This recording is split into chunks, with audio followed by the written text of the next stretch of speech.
നമസ്കാരം. എങ്ങനെ ഉണ്ടായിരുന്നു ഇന്നലെ ലാലേട്ടൻ വന്ന വീക്കെൻഡ് എപ്പിസോഡിൽ ഇന്നലെ പ്രമോല് കാണിച്ച ഫയറും കാര്യങ്ങളും ഒന്നും തന്നെ എപ്പിസോഡിൽ കാണാൻ വേണ്ടി സാധിച്ചിട്ടുണ്ടായിരുന്നില്ല. ഒരു പക്ഷേ ആദ്യത്തെ വീക്കെൻഡ് എപ്പിസോഡ് ആയതുകൊണ്ടായിരിക്കണം ഒരു മയത്തിലൊക്കെയാണ് കാര്യങ്ങൾ കൈകാര്യം ചെയ്തിട്ടുണ്ടായിരുന്നത്. മെയിനായിട്ട് ഇന്നലെ ഉരുള വാങ്ങി കൂട്ടിയത് അപ്പാനി ശരത്ത്, പിന്നെ അക്ബർ, രേണു സുധി, ആദില നൂറ, ജിസേൽ, ഇവര് 5 പേരുമാണ് ഇന്നലെ അത്യാവശ്യത്തിന് ഉരുള വാങ്ങി കൂട്ടിയത്. പിന്നെ ആ പണിപ്പുരയെ പോവാത്തതിനെ ചൊല്ലിയിട്ട് നമ്മളെ നവീനെയും ബിൻസിനെയും ശൈത്യേനെയും ഒക്കെ ചെറുതായിട്ടൊന്ന് കുടഞ്ഞു വിടുന്നുണ്ട്. വലിയ കാര്യത്തിലൊന്നുമല്ല. നമ്മളെ നവീനോട് ചോദിച്ചു പണിപ്പുരയിൽ പോകാൻ ഇഷ്ടമുണ്ടോ, എന്തോ ഒരു സമ്മാനം കൊടുക്കുന്നൊക്കെ പറഞ്ഞായിരുന്നു. അപ്പോൾ ഇഷ്ടമില്ലാത്തവർക്ക് സമ്മാനം കൊടുക്കുമെന്ന് പറഞ്ഞപ്പോൾ പുള്ളിക്കാരൻ ചാടിക്കയറി കൈവക്കി. അപ്പോൾ ലാലേട്ട് ചോദിച്ചു ഇഷ്ടമല്ലേ? ഇഷ്ടമാണ്, പക്ഷെ സമ്മാനം കിട്ടുമല്ലോ. അപ്പോൾ ലാലേട്ട് സമ്മാനം അങ്ങോട്ട് കൊടുത്തു.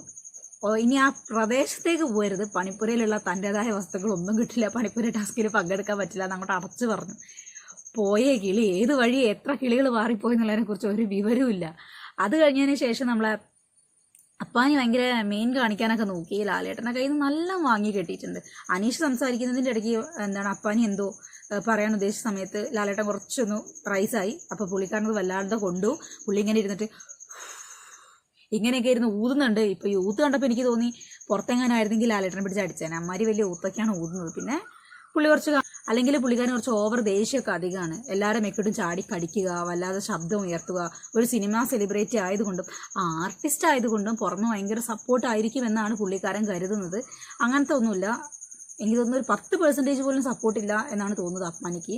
അനീഷിന് ലാലേട്ടൻ ചെറിയൊരു ഹിൻഡ് കൊടുത്ത മാതിരി ആയിട്ടോ, വേറൊന്നുമല്ല. അനീഷിൻ്റെ ആ ഒരു പെർഫോമൻസ് ആളുകളെ സന്തോഷിപ്പിക്കുന്നുണ്ട് എന്ന രീതിയിൽ അനീഷിന് ചെറിയൊരു ഹിൻഡ് കൊടുത്തതായിട്ട് എനിക്ക് അവിടെ ഫീൽ ചെയ്തു. അനീഷിന് ഇന്നലെ ഒന്നും പറഞ്ഞൊന്നുമില്ല. എങ്ങനെ ഉണ്ടായിരുന്നു കഴിഞ്ഞ വീക്ക് എന്ന് പറഞ്ഞപ്പോൾ അനീഷ് പറഞ്ഞു ഭയങ്കര ഹാപ്പിയാണെന്ന്. അപ്പോൾ ഹൗസ് മേറ്റ്സ് പറഞ്ഞത് എന്താണ്, ഇയാളെ കൊണ്ട് മറ്റുള്ളവരാണ് ഹാപ്പി അല്ലാത്തത്, എല്ലാവരും ചൊറിഞ്ഞുകൊണ്ട് നടക്കുകയാണ്. അപ്പോൾ പുള്ളിക്കാരൻ ഹാപ്പിയാണല്ലോ. അതിൻ്റെ ഇടയ്ക്ക് അഭിലാഷ് പറയുന്നുണ്ടായി ഇത്രയും ആളുകളെ വിഷമിപ്പിച്ചിട്ട് ഇയാൾക്ക് എങ്ങനെയാണ് സന്തോഷിക്കാൻ സാധിക്കുന്നതെന്ന്. അവിടെ ലാലേട്ടൻ വീണ്ടും ഒരു ഹിൻഡ് കൊടുത്തു. എന്താ വിഷമിപ്പിക്കുക എന്ന് ഉദ്ദേശിക്കുന്നത് എന്താണ് എന്നൊക്കെ ചോദിച്ച് അഭിലാഷിനെ ഒന്ന് ജസ്റ്റ് ഒന്ന് ഞെട്ടിച്ചു വിട്ടു. അവിടെ വിഷമിപ്പിക്കാനൊന്നും ആരും പോയിട്ടില്ല, വിഷമിക്കാനും ആരും പോയിട്ടില്ല. അവിടെ സർവൈവ് ചെയ്യാൻ സാധിക്കുന്നവർ മാത്രം ഗെയിം കളിച്ചാൽ മതി എന്നുള്ളൊരു സെൻസിൽ ലാലേട്ടൻ ആ ഒരു വിഷയം അങ്ങോട്ട് ഡീൽ ചെയ്ത് ഒഴിവാക്കി. ശേഷം രേണുസുധീനോട് ചോദിച്ചു അക്ബർ അങ്ങനെ വിളിച്ചപ്പോൾ എന്താ ഫീൽ ചെയ്തതെന്നൊക്കെ. അപ്പം ഉരുകിപ്പോയി, ഇത്രയും ജനങ്ങളെ മുമ്പിൽ ഞാൻ ഉരുകിപ്പോയി എന്നൊക്കെ പറഞ്ഞു. സംഭവം ശരിയൊക്കെയാണ്. അങ്ങനെ പെട്ടെന്ന് കേൾക്കുന്ന സമയത്ത് ആളുകൾക്കൊരു ടെൻഷനും ഒരു ഇതൊക്കെ ഉണ്ടാവും. കാരണം അവരുടെ ക്യാരക്ടറായിട്ട് ബന്ധമില്ലാത്തൊരു പേര് പറയുമ്പോൾ അങ്ങനെ ഉണ്ടാവും. അതിലും ബെറ്ററായിട്ട് ഒരുപാട് പേര് ഇവർക്ക് കൊടുക്കാമായിരുന്നില്ല. അട്ടപ്പുഴുന്നോ, കാരണം അട്ടപ്പുഴുവിൻ്റെ ഒരു ക്യാരക്ടറാണ്. ഒരാളെ മേത്ത് പറ്റിക്കൂടുന്നു, അയാളുടെ കയ്യിൽ നിന്ന് മാക്സിമം ഊറ്റി കഴിഞ്ഞതിന് ശേഷം അയാളെ ഉപേക്ഷിച്ച് പോകുന്നു. ആ ഒരു ക്യാരക്ടറാണ്. അപ്പോൾ വല്ല അട്ടപ്പുഴുന്നോ ഓന്തെന്നോ അങ്ങനെ പലതരത്തിലുള്ള പേരുകൾ ഇടാമായിരുന്നു. സേഫ്റ്റി ടാങ്ക് എന്ന് പറയുന്നൊരു പേര് തീർത്തും അനുയോജ്യമായിരുന്നില്ല, ഭയങ്കര ബോറ് പേരുമായിരുന്നു. അപ്പം ലാലേട്ടൻ കൊടുത്തൊരു പണിഷ്മെൻ്റാണ് രേണു സുധീനെ കൊണ്ട് അടുത്ത ഒരാഴ്ചയ്ക്കുള്ളിൽ നല്ലത് എന്ന് പറയിപ്പിക്കുക. അതിൻ്റെ ഒരു ആവശ്യം അവിടെ ഉണ്ടായിരുന്നില്ല എന്ന് എനിക്ക് തോന്നുന്നുണ്ട്. കാരണം പണിപ്പുര ടാസ്കിൽ പോയിട്ട് വീട്ടിലെല്ലാ ആളുകൾക്കും വേണ്ടി ഫുഡ് കൊണ്ടുവന്ന ഒരാളാണ് അക്ബർ. ആ സമയത്ത് ക്യാപ്റ്റൻസി നോമിനേഷനിലേക്ക് അക്ബറിൻ്റെ പേര് സെലക്ട് ചെയ്തതാണ് രേണു സുധി. രേണു പറഞ്ഞിട്ടുണ്ടായിരുന്നു പണിപ്പുര ടാസ്കിൽ നമുക്ക് എല്ലാവർക്കും വേണ്ടി ഫുഡ് കൊണ്ടുവന്നത് അക്ബറാണ്, അപ്പോൾ അക്ബറിനെ ക്യാപ്റ്റൻസിയിലേക്ക് എടുക്കണം എന്ന രീതിയിൽ രേണു പറഞ്ഞു. സോ ഒന്ന് ആലോചിച്ച് നോക്കുക, അക്ബറിനെ കൊണ്ട് രേണു നല്ലത് പറഞ്ഞു എന്ന് തന്നെയാണ് അതിൻ്റെ അർത്ഥം. അല്ലാതെ അവിടെ വേറെ അർത്ഥങ്ങളൊന്നുമില്ല. പിന്നെ അവരെ കൊണ്ട് നല്ലത് പറയിപ്പിക്കണം എന്ന് അവരൊക്കെയൊക്കെ പറഞ്ഞതുകൊണ്ട് തന്നെ അവർ നല്ലതെന്ന് പറയാൻ പോകുന്നില്ല എന്നാണ് എനിക്ക് തോന്നുന്നത്. അറിയത്തില്ല, കണ്ടിരുന്ന് കാണാം. കാരണം നല്ല വലിയ കുറ്റങ്ങളും കുറവുകളും ഒന്നും അക്ബറിനെ കുറിച്ച് പറയാനോ ഒന്നും നിന്നിട്ടുണ്ടായിരുന്നില്ല. പിന്നെ നമ്മുടെ ജിസേലിനെ അത്യാവശ്യത്തിന് നന്നായിട്ട് വഴക്കൊക്കെ പറഞ്ഞു. പെട്ടിയൊക്കെ അങ്ങോട്ട് കൊണ്ടുവന്നു, ഡ്രസ്സ് തരില്ല എന്ന് പറഞ്ഞു. ആ പുള്ളിക്കാരിക്ക് ഒരു ഓമന പേര് ഇടാൻ വേണ്ടി പറഞ്ഞു. എല്ലാവരും പറഞ്ഞ പേരുകൾ ഒട്ടും യോജിക്കാത്ത തരത്തിലെ പേരുകളൊക്കെ ആയിരുന്നു. ഭയങ്കര സൂയിപ്പിക്കൽ പേരുകളൊക്കെ ആയിരുന്നു. മറ്റേ ശ്രീദേവി, ബാർബി ഡോൾ, ഇതൊക്കെ ഒരുതരം സൂയിപ്പിക്കൽ പേരാണ്. അവിടെ ഓമന പേര് ഇടുക എന്ന് പറയുന്നത് അവരുടെ ക്യാരക്ടർ അനുയോജ്യമാവുകയും ചെയ്യണം.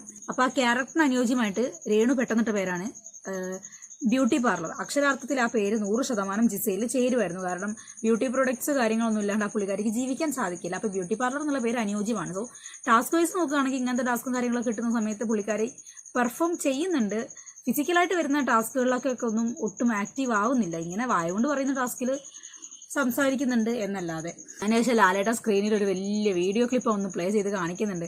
പുറമെ വോട്ട് ചോദിക്കുന്നത്, എനിക്കെല്ലാവരും വോട്ട് ചെയ്യണം എന്ന് രേണു ചോദിക്കുന്ന ഒരു വീഡിയോ അവിടെ കാണിക്കുന്നുണ്ട്. ആ വീഡിയോ കാണിച്ച സമയത്ത് പുള്ളിക്കാരി അവിടെ ഇരുന്ന് ഉരുകുമായിരുന്നു. അക്ബർ പറഞ്ഞ സമയത്തുള്ള ഉരുകലിനേക്കാളും കൂടിയ ഉരുകൽ. അതാ മുഖം കാണുമ്പോൾ നിന്ന് വിളറി വെളുക്കുമായിരുന്നു.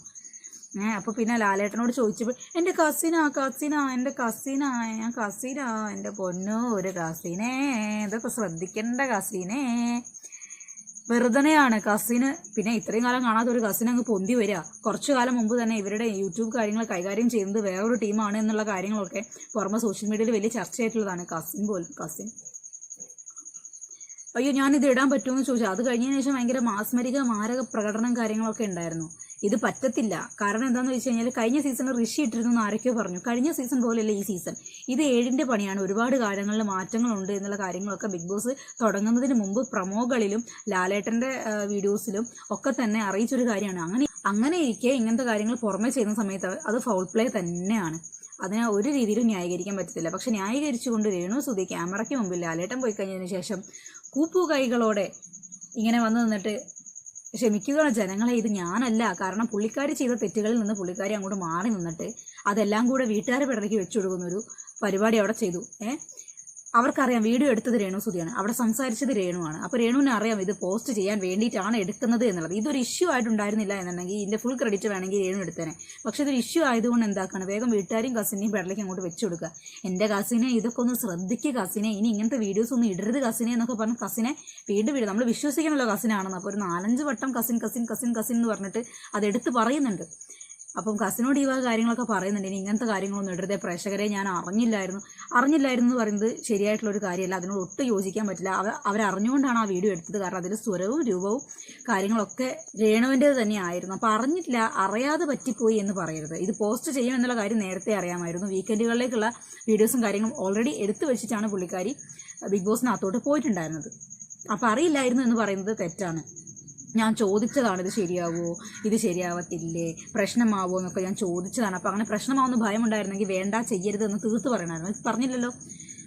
അപ്പോൾ ഇവിടെ PR ടീമിൻ്റെ വലിയൊരു ഇടപെടലുണ്ട് കേട്ടോ ഗൈസ്. നമ്മുടെ രേഷ്മ പി തങ്കച്ചൻ്റെ സോഷ്യൽ മീഡിയ ചാനൽസിൽ വരുന്ന വീഡിയോസ് കാര്യങ്ങൾ, അമ്മേൻ്റെ അസുഖം വരെ ഒരു കരുവാക്കി അവർ ഓൺലൈനിൽ എടുക്കുന്ന ഇൻ്റർവ്യൂസ്, അല്ലാതെ ഇവരുടെ കുറിച്ചിട്ട് ഇടുന്ന വീഡിയോസ് കാര്യങ്ങളൊക്കെ കണ്ടാൽ തന്നെ അറിയാം PR ടീം വല്ലാതെ കിടന്ന് കളിക്കുന്നുണ്ട്. കാരണം ഈ ഒരു ഫസ്റ്റ് വീക്ക് ആയപ്പോഴേക്കും രേണു സുധിയും തമ്മിലുള്ള intimated videos, TikTok videos, Instagram reels, ഈ വക സാധനങ്ങളൊക്കെ സോഷ്യൽ മീഡിയകളിൽ കിടന്ന് കറങ്ങിക്കൊണ്ടിരിക്കുക. വേറൊരു കണ്ടസ്റ്റൻസിൻ്റെയും യാതൊരു തരത്തിലുള്ള ആർമി പേജസോസോ അല്ലെങ്കിൽ എന്താണ് സപ്പോർട്ടിങ് വീഡിയോസോ കാര്യങ്ങളൊന്നും തന്നെ ഇറങ്ങാൻ തുടങ്ങിയിട്ടില്ല. അത് ഭയങ്കര വിരളമാണ്. പക്ഷെ അതിനൊക്കെ കടത്തി വെട്ടിയിട്ട് അവിടെ കയറിയ ആ നിമിഷം സുധിയേട്ടാ ഞാൻ വന്നു എന്ന് പറയുന്ന ആ ഒരു സംഭവം തൊട്ടിട്ട് ബാക്കി എല്ലാ കാര്യങ്ങളും പിറ്റേന്ന് അവിടെ സോഫയിൽ ഇങ്ങനെ ഇരിക്കുന്നത് മുതൽ എല്ലാ സാധനവും സാഡ് BGM അല്ലാണ്ട് മാസ് ഡയലോഗ്സും കാര്യങ്ങളൊക്കെ പറഞ്ഞ് പുറത്തേക്ക് വരാൻ തുടങ്ങി. ഞാൻ ഫ്ലയർ അല്ലടാ, ഫെയർ ആടാ എന്നൊക്കെ പറഞ്ഞിട്ടിരുന്ന ആ ഒരു വീഡിയോസും കാര്യങ്ങളൊക്കെ തന്നെയും എന്താണ് പുറത്തേക്ക് വലിയ മാസ് BGM ഒക്കെ ഇട്ട് ആൾക്കാർ ഇറക്കാൻ തുടങ്ങി. അപ്പോൾ തന്നെ മനസ്സിലായത് PR-ന്റെ വല്ലാത്ത കളികൾ അവിടെ നടക്കുന്നുണ്ടെന്ന്. വേറെ കണ്ടസ്റ്റൻസിൻ്റെ ഒന്നും ഇതുവരെ അങ്ങനെ നടന്നിട്ടില്ല. ഈ സ്ത്രീക്ക് ആർമി ഗ്രൂപ്പ് വരെ ബിഗ് ബോസ് കയറി ആ സമയത്ത് ഉണ്ടായി എന്നുള്ളതാണ് എന്നെ അത്ഭുതപ്പെടുത്തിയത്. Renu Sudhi army, Renu Sudhi fan page, Renu Sudhi അങ്ങനെ ഇഷ്ടം പോലെ പേജസ് ഇറങ്ങിയിട്ടുണ്ട്. PR ടീമിൻ്റെ വൻ ഇടപെടലുണ്ട്. ഇനിയിപ്പോൾ PR ടീമിന് കൊടുത്ത പൈസയ്ക്ക് അവർ നന്ദി കാണിച്ച് നിങ്ങളെ ജയിപ്പിക്കുകയാണെങ്കിൽ ജയിപ്പിക്കട്ടെ. അത് അവരുടെ ഡ്യൂട്ടിയാണല്ലോ. അല്ലാതെ സ്വന്തം കഴിവിൽ ജയിച്ചു എന്ന് അപ്പോഴും പറയാമെന്ന് വിശ്വസിക്കേണ്ട. കാരണം നിങ്ങൾ ഒരാഴ്ചയായിട്ട് ആ വീട്ടിലൊന്നും ചെയ്യുന്നില്ല. കാണുന്ന ജനങ്ങൾ മണ്ടന്മാരല്ല, അവരത് കണ്ടുകൊണ്ടിരിക്കുകയാണ്. സോ ഗൈസ് ഇന്നലെ ഇതൊക്കെയാണ്. പിന്നെ ഒരു റോബോഡോഗിനെയൊക്കെ കാണിച്ചിട്ടുണ്ടായിരുന്നു. അപ്പം ബിഗ് ബോസിനെ അത് തോന്നി കാണും ഈ അകത്തിരിക്കുന്ന വാഴകളേക്കാളും നല്ലത് ഇതൊന്ന് അതിൻ്റെ അകത്ത് ചെന്നാൽ കുരയ്ക്കുന്ന 2 സൗണ്ടെങ്കിലും ഉണ്ടാക്കിക്കോളൂല്ലോ എന്ന് കരുതി കാണും. അതുകൊണ്ടൊക്കെ ആയിരിക്കാം. വേറെ എന്ന് പറഞ്ഞു കഴിഞ്ഞാൽ ഇപ്പം ഇന്നലെ പ്രത്യേകിച്ചൊന്നും ഉണ്ടായില്ല. അതിലാനുറക്കി അപ്പി എന്ന് പേരിട്ടതിന്, അനീഷിന് പേരിട്ടതിന് ജസ്റ്റ് ഒന്ന് ശരിയായൊരു പേരാണോ, ഇപ്പോൾ നിങ്ങൾ അതിൽ തന്നെ നിൽക്കുന്നുണ്ടോ എന്നൊക്കെ ചോദിച്ചൊന്ന് പറഞ്ഞു വിട്ടു. വേറെ മർമ്മപ്രധാനമായ സംഭവം എന്ന് പറഞ്ഞു കഴിഞ്ഞാൽ ഇന്നലെ അതിൻ്റെ കാതൽ ഈ ഒരു വീഡിയോയും ഈ വീഡിയോ സംബന്ധമായിട്ടുള്ള രേണു സുധീൻ്റെ ന്യായീകരണവുമായിരുന്നു. അപ്പോൾ നമുക്ക് ഇന്നത്തെ വീക്കെൻഡ് എപ്പിസോഡ് നാളത്തെ വീഡിയോ ആയിട്ട് ചെയ്യാം. മാമനോടൊന്നും തോന്നല്ലേ മക്കളെ.